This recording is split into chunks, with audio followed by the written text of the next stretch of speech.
Maxwell he's Scottish, and he's a genius. And what he does, he takes all of the known knowledge from everybody about everything to do with electricity and magnetism, and he puts it all together into one complete set of mathematical equations that explains everything. Those are the equations, actually, the modern form of the equations. Mm-hmm. So now you're a mathematician and you have a bunch of equations. What do you do with them? Solve the equations, right? That's what you do. He solves the equations and he predicts that it's possible to send energy without wires. He, in effect, invents radio with a pencil and paper by solving mathematical equations. That's why you want to be a mathematician, right? So he's at his desk, and then he says, well, if you could send energy without wires, how fast would it go? And he puts the numbers in. It comes out to be exactly the speed of light, exactly. He said, this can't be a coincidence. Light must be one of these waves. And he was right before anybody else. Okay. It took 20 years before Heinrich Hertz in Germany proved that the man was right. And Hertz did some very careful experiments. They proved that I could generate energy over here and produce a spark across the room over there. Now, to me, the funny thing about Hertz is after he proved that you could do that, he said, well, I've proven the theory, but frankly, I can think of no practical use.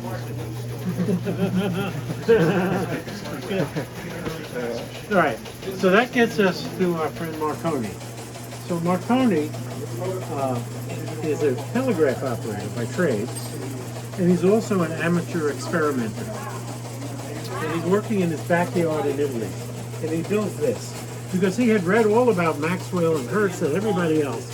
So he put a few of his own ideas, but he corrected it. He built this, right? He had a telegraph key, he had a high voltage generator, a spark gap. The spark puts energy into the coil and condenser, and the energy flips back and forth between these two so fast it radiates. And if I have a radio, here's a radio right here. Let's turn on the radio. Oh, sure. Just don't dial 911. This should be a real radio. Is it going to work today on radio?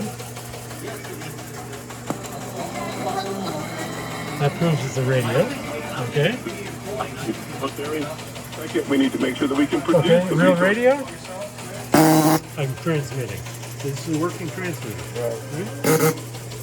So the story goes, Marconi goes to the Italian government and says, I can send telegraph, no wires. Do that, I can send from here to there, I don't need any wires. And they say, what a stupid idea, who would want that? Marconi was not without resources because Marconi's mother had inherited the Jameson Irish whiskey fortune.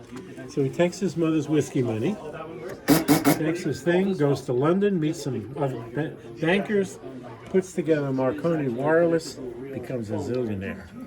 Okay? Because now, not only is he competing with the wires, but now you can do ship to shore. I can send and receive to a ship. You can't do that with a wire, which was a very good business, but nothing compared to what happened in 1912, because in 1912 the Titanic sank. And when the Titanic sank, they basically passed the law that all the ships needed Marconi wireless. So now he's rolling in money. And he decides he's going to shoot the works and build round-the-world wireless. And that's when he built this place. The big building that you came in, which we call the hotel, Marconi built that in 1914. It took so many people to operate this location. This is the receiving station. It received from the UK. I don't know. The transmitter was in Carnarvon in Wales. That was the transmitter. There was so much interference between the transmitter and the receiver that the transmitter for this station, they had to put the spark transmitter in New Brunswick. That's 30 miles away, connect wires, and operated by remote control. But the receiver here, which received from the UK, the antenna outside was 400 feet high and a mile long. Huge antenna. But it worked. And this is 1914. Now, unfortunately, 1914 is a very bad year World War One. Yeah, because the Brits are in the war and we're neutral. Remember, we were neutral in 1914. Weren't we collecting a lot of money from them? Something well- like that, right? They were sending their gold here or something. Well, like they that? were doing a lot of stuff, but basically the government said we can't have a foreign country company own this really important thing. So they took everything away from Marconi and they gave it to the U.S. Navy to operate during the war. By the end of the war, they had to do something with all the Marconi interests, like these buildings here. So they got some other people like AT&T and General Electric to create RCA, Radio Corporation of America. The purpose of RCA was to absorb all of the Marconi interests, and they paid off Marconi, told them to go away, and then of course RCA became a big company on its own. But that was the beginning of RCA, the beginning of this building. Oh, I didn't realize RCA came directly from Marconi, from the inventor of radio, basically. That got directly absorbed Yeah, to RCA. yeah. Crazy. And the street is named after him here, right? Marconi Drive or something. nearby. Marconi Road, right? This is Marconi Road. Marconi. Yeah, Yeah. he came here. Well, actually, this is called Belmont Station, but we're not in Belmont.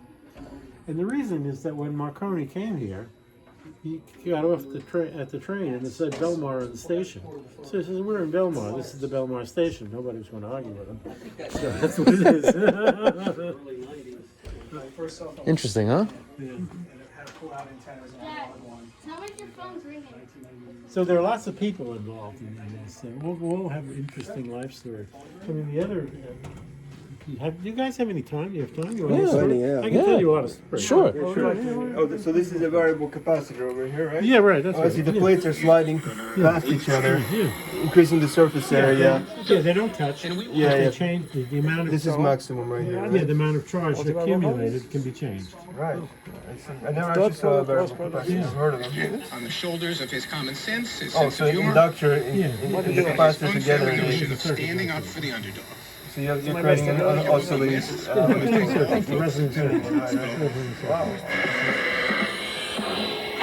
Where is this coming from right now? Where is it picking up from? It's somebody's radio station. Really? Oh, these are actual. Yeah, you're just going through a bunch of. It's an actual radio. Yeah. I see. Wow, that's very cool. Oh, see, you're just like you're scanning through. Yeah, it's scanning through. That's right. Yeah. And here's the antenna for the radio. This is the actual antenna. That's all it takes. Oh, so it's I see. It's just connected to some beams in there. Yeah, and with insulators to keep it cool. So who invented the insulator, right? We see these insulators all over the place. On high voltage. High voltage insulator. Where did that? We're gonna insulator. Somebody had to invent that, right? I guess, yeah. Ezra Cornell. You ever hear of Cornell University? Yes. That's where the money came from. This is his invention. And what is it? Just glass or ceramic or something? Glass, that's glass. Glass. Some of them are ceramic, right? Yeah, the power company tends to use ceramic. Whatever is, well, it has to be very waterproof. Well, in the power company, they have typically very high voltage. So they use a stack of plates. And the purpose of that is so when it rains, you'll have dry areas and it's harder. The sparking path becomes very long. If it was just a rod, when it got wet, you could short circuit through the water. But this makes it harder to do that. Yeah. So the thing is, the vacuum tube gets invented. And the vacuum tube is the basic amplifier.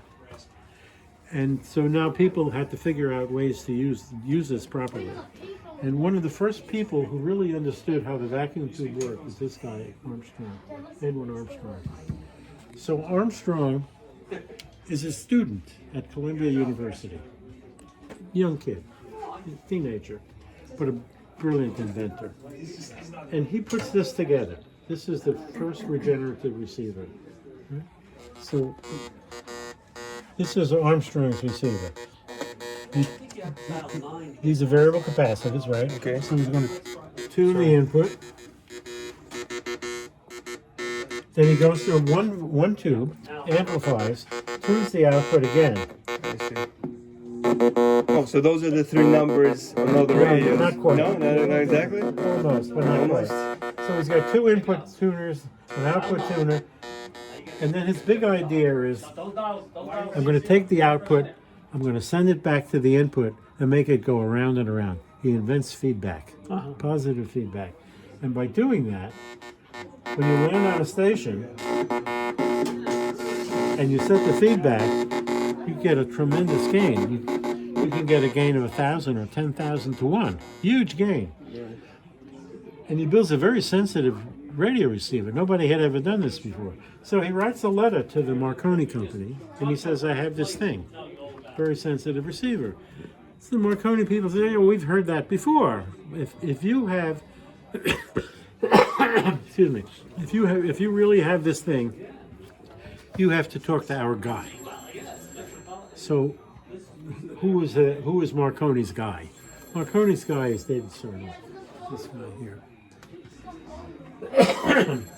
So now we need to hear a little bit about David Sarnoff. David Sarnoff came here from Russia. He was, I think, something like 9 years old, and he had some religious training, but no real education. Landed in New York. By some means, he winds up getting a job with the Marconi company, a very trivial job. But apparently, little David is a very bright kid, because at this point, he's in his mid to late 20s, and Marconi has made him head of North American construction and operations. Big time job. So Sarnoff says to Armstrong, if you have this thing, we have to go to some place where I know how everything works. Let's go out to Belmar and check out your receiver. So the two of them go out, take the original model of this. They go to a building, which is still across the road. That building is still there. They turn on this receiver with one tube, and all of a sudden they're listening to Berlin, and it's so loud they don't even have to put on the earphones. Then they tune some more and they can hear Hawaii.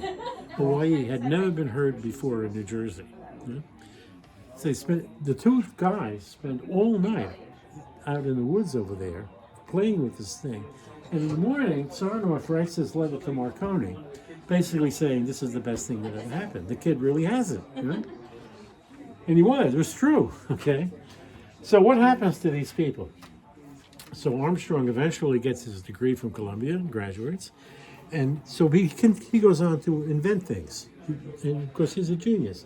One of the things he invents is a so-called superheterodyne. I mentioned this before. This is the way all radios work.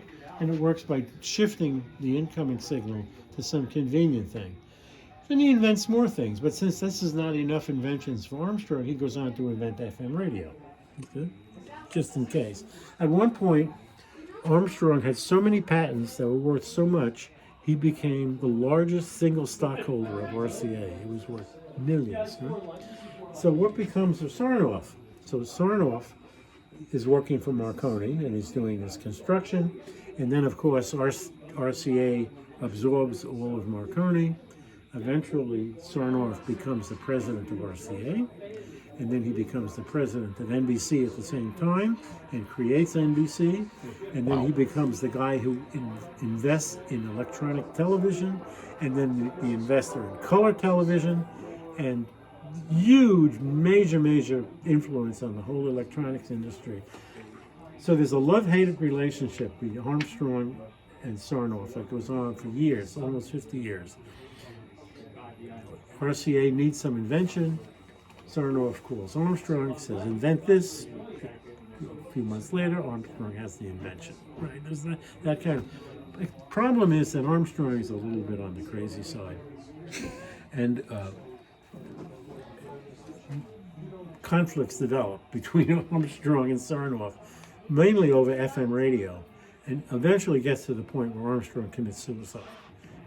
On the anniversary of that exact letter, just to make a point. Wow. Yeah.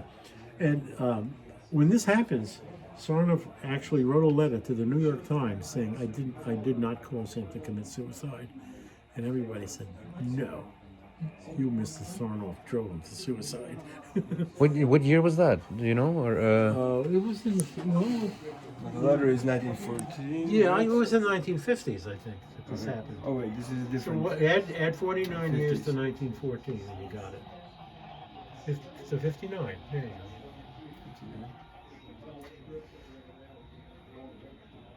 So, what was the issue? The issue, if you want the whole story, the issue was this. Sarnoff went to Armstrong and said, we've just developed NBC, which is the national network. In that case, it was the Red and Blue network, two networks.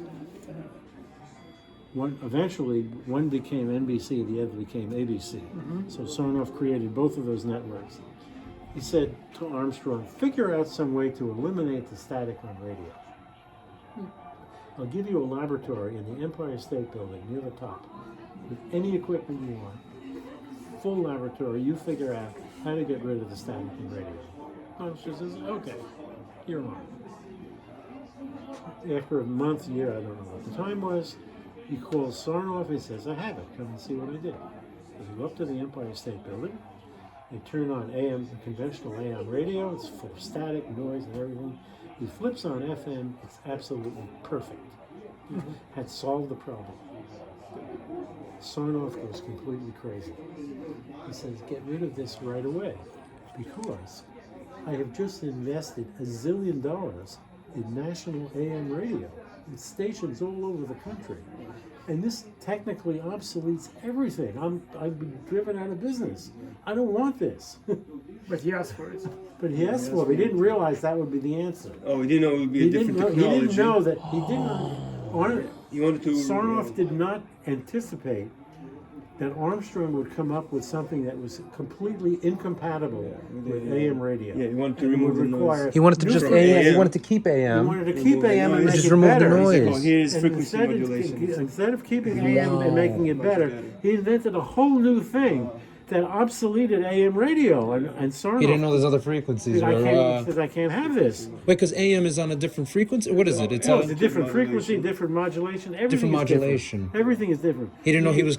All new transmitters, all new. Everything had to be new, and Sarnoff didn't want to do that because and so this evolved. And I mean, in our time, every radio has AM and FM, so Yeah, we don't really know that. Back then it was just AM. It was yeah, just, and actually Armstrong himself, since he had a lot of money, built the first FM stations, the first transmitter. Oh, he had. It's still Of there. course, he still had In, money, in right? Alpine, So he was basically a competitor then. became a competitor in Alpine, New Jersey. Wait, but did he eventually also come back to him for work, or to ask him for to? Not after that. Not after that, huh? No. But Wow. but the story is even interesting overtones too. It's an interesting picture. So this is Armstrong. Right? He just got married. Who did he marry? Married Sarnoff's secretary. This is Armstrong's wedding present to his new wife. This is the world's first portable radio that he personally built for his bride, and it's the super heterodyne. And you said he went to Columbia? Yeah, He went to Columbia. Yeah. They've come a long It's a way good huh, gift. since then. Hopefully she appreciated it.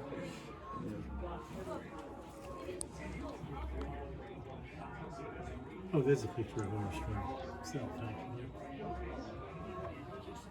Do you know where he's from? Well, New York, I guess. He was born in New York. Well, what kind of last name is Armstrong? Is that? That's... My understanding that he came from a very wealthy family, which was interesting because Sarnoff came from complete poverty. Mm-hmm. Interesting. As do all people from the Soviet Union, right? Yeah. But he might have come before the Soviet Union. Yeah, I think before. This is more like the ones we have. So the knobs and all these three, what do you call them? 3 dials? Yeah. They tend to